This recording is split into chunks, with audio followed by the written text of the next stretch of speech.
soon we'll be without the moon, humming a different tune. And then there may be teardrops to shed. So while there's moonlight and music and love and romance, let's face the music and dance. Let's face the music and dance. Take care, my lovelies. Keep safe, keep positive, and keep being kind. This is Radio 2 on the BBC Sounds app, on your smart speaker, and on 88 to 91 FM.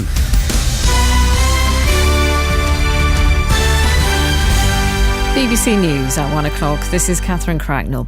Boris Johnson's warned Rishi Sunak not to water down the legislation he introduced on Brexit as the Prime Minister pursues a new deal with the EU.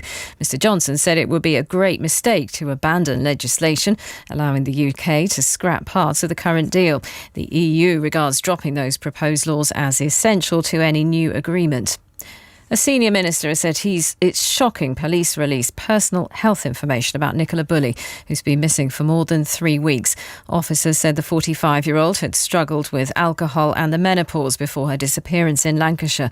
The Commons leader Penny Mordaunt said the comments would grate with a lot of women who had to put up with all kinds of sexist behaviour. The Shadow Home Secretary, Labour's Yvette Cooper, agrees. There is a wider issue about the way in which the police has dealt with particularly violence against women and girls, and of course with standards around misogyny and around approaches towards violence and abuse within police forces themselves. Devon and Cornwall police say a 74-year-old woman who died in Exeter yesterday was attacked with a knife. A man's been arrested.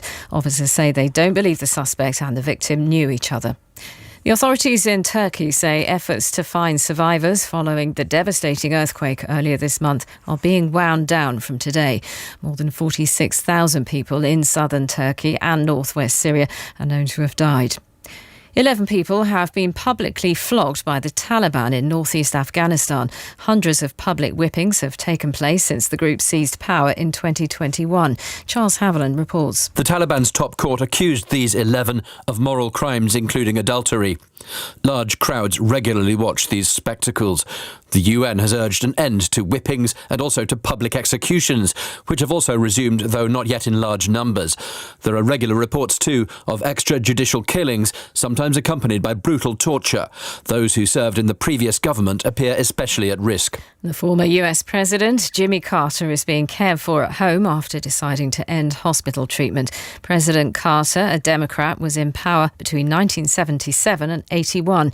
Christian Benavides, a journalist with CBS News, is in the 98-year-old's hometown of Plains in Georgia. This is a small town, about 600 people that live here, and he truly is the fixture of the town. And for the rest of the country, he is President Jimmy Carter, but here he is just Jimmy, and everyone in this community knows him and loves him, and it's quite heartbreaking for them to be going through this at this time. And the weather cloudy in the north of England with heavy and blustery rain moving eastwards across northern Scotland, and it'll be windy, drier in the south.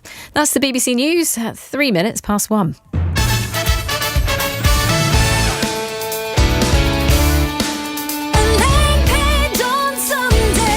Listen live on the BBC Sounds app.